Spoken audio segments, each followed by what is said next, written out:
Fire Nation, Fire Nation, Fire Nation, what's going on, everybody? Welcome back.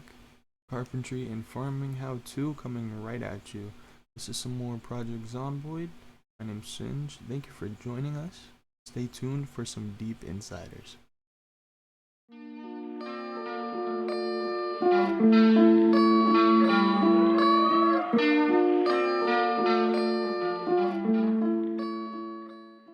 So in today's video, we're going to be covering two large categories, carpentry and farming. Farming is a little simple, so it's going to be broken down into three categories, which is going to be collecting seeds, watering them, and getting your skill up. So some really important things that we need for farming, it's going to be seeds, an empty gardening spray can, NPK fertilizer, a trowel or a shovel, and some sort of container for water. Just like a lot of traits, for your character you can pick a special build, and this will give you an upper hand whenever working towards leveling up that skill. So in front of us we have a group of potatoes that were already planted beforehand. They've been growing for about maybe a day or two in real life. So it does take some time, and you definitely got to make sure that they're watered. That's going to be one of the most important things. So the best way to get water is either to leave some buckets out for the rain to catch. You can also fill up water barrels, which you can craft. There's two options for rain collectors. We have a small barrel and a larger barrel. This one's going to need a level 7 carpentry, and this one's going to need a level 4. The difference is how much each container can hold. You can also wash yourself in these barrels or the buckets. As you can see, the water that's been sitting here over time is actually tainted, so it's unsafe for drinking, but it'll be fine for using on your plants. We can equip in our primary and go ahead and water these plants. As you can see, these plants are actually at max water level, so we don't want to put too much water on them. This is where we get into disease, and that's why these plants are planted with a space between them. There is a small chance that you'll get a disease on each plant. If there is a disease on a plant, such as mildew or flies, we just need one of these empty gardening spray cans, either milk or cigarettes. Milk is going to be harder to find during the apocalypse, so if you want to collect milk in the beginning, that is a very smart idea. Just like whenever using any trait, make sure you're always equipping your skill books so that you get that booster. So now that these plants are ready to harvest, let's go ahead and harvest. Right click, scroll down to harvest, and you should go ahead and grab those up. So it looks like we're getting around 7 potatoes each harvest, which is really good. In each harvest, our XP is going to go up a little bit, especially if we have that booster applied. So as you can see, these young potatoes are not ready to be harvested, so it'll just be a red square around them, giving you a good indicator that you can keep harvesting other plants in the surrounding area. So since I showed you basically in reverse the process of how to harvest, let's show you now how to plant a seed. You can either use a shovel or a small trowel. I prefer using the trowel, especially if you're doing indoor farming, because you can have a bag of dirt in one hand and a trowel in the other. This is our desired farming area, so we're going to right click on an area and dig our furrow. Make sure you're digging them in correlation to the other one so that the disease does not spread between the plants.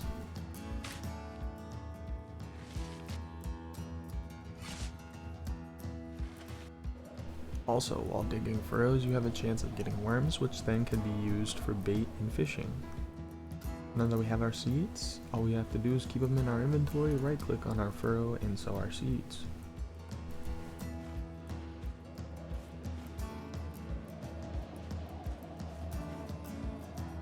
So as you can see, each furrow can hold about 12 seeds of strawberry seeds, so that's very good. Around cabbage, I think it can hold around the same, that or 6, I might be wrong. Alright, we have our strawberries planted.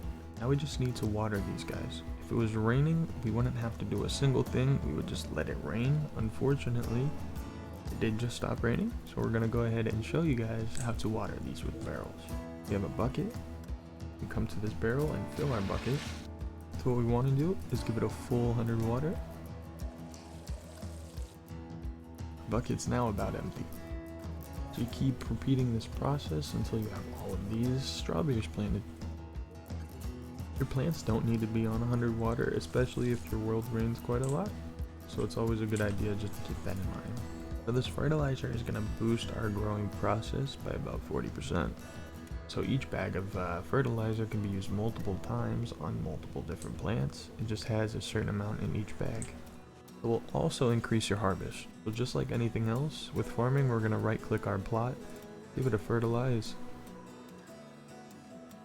Okay, we never really want to go past 2 fertilize. I always just keep it at 2. If you go past 2, we're going to give our plants problems down the road. So we don't want to go past 2 fertilize.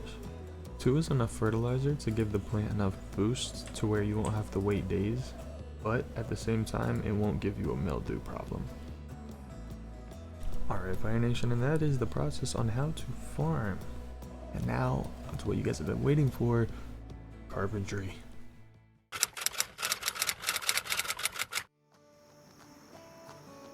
Alright, Fire Nation, now let's get into carpentry.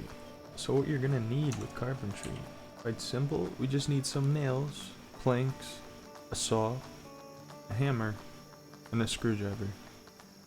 While you're out and about scavenging, also grab some door hinges and doorknobs from doors that were broken by zombies or doors that you can dismantle. Definitely make sure your traits are aimed towards what you want to be doing a lot in your survivals. So if you want to be a carpenter, make sure you get some traits that are based towards that.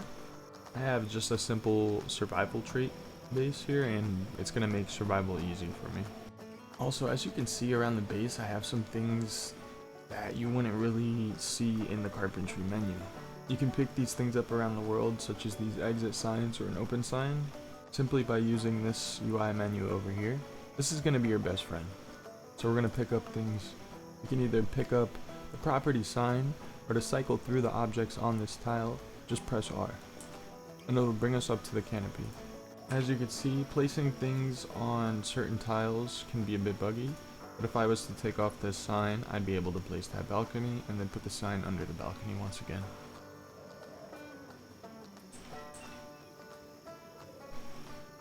So play around with builds, same with walls. Sometimes you won't be able to build walls. Sometimes you need to have all the planks and nails on you directly to build. So just keep that in mind. With that being said, let's grab some planks and nails and get to building this fence up. All we want to do is right click on any block and scroll over to the build that you would like. Here we're going to be building fences, so let's scroll down. And hold on your left button to turn it, and or rotate, and kind of just feel it out. If you have all the proper materials on you and your character isn't too overbeared, you will start to build it. So this is a good example of being too overbeared with gear. So let's go ahead and drop anything that we have on us. Let's drop our backpack. We can also drop any of these planks on the ground. Alright, so we've dropped our backpack just to get some weight off of us. We have our tools on our bag here, and we should have enough weight off of us to build this fence. And now our character will start bringing out his tools and building this fence.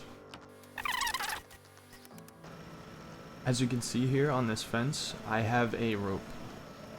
So on these ropes you can climb over builds and get down to the floor faster. And it's really important for tall buildings such as this. So I can take this rope from the bottom floor to the top floor without going through the inside of the base within a few seconds.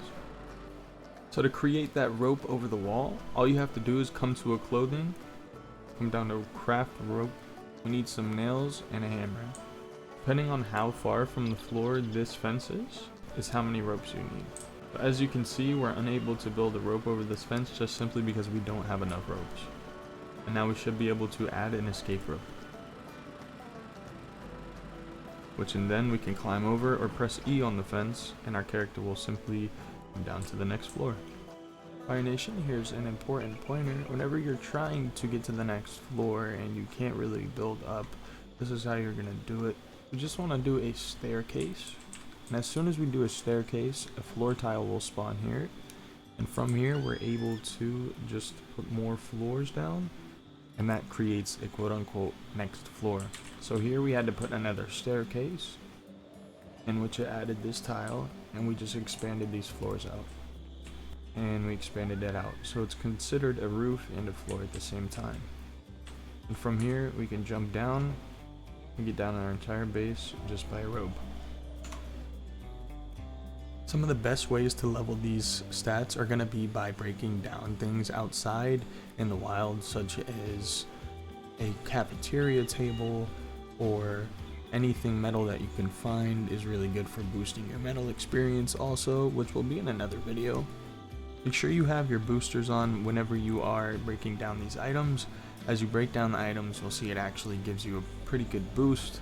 So you might need to break down around 20 cafeteria tables, which will in turn give you a lot of planks to use to then build and also gain your experience. FIRENATION, here's a little tip in multiplayer. If you want to lock crates so that players have a harder time into getting your gear, you can create a wooden crate and have a padlock item, which then gives you 2 keys or 1 key to make your items in your chest more secure. You also have the option for metalworking containers, which have more spaces for items. FIRENATION, this was my quick overview video of carpentry and farming. If you have any further questions, please feel free to leave me a comment. I really appreciate everyone showing the love in these past few weeks. Share this with somebody that might need some help in carpentry or farming. I hope you have a great rest of your day.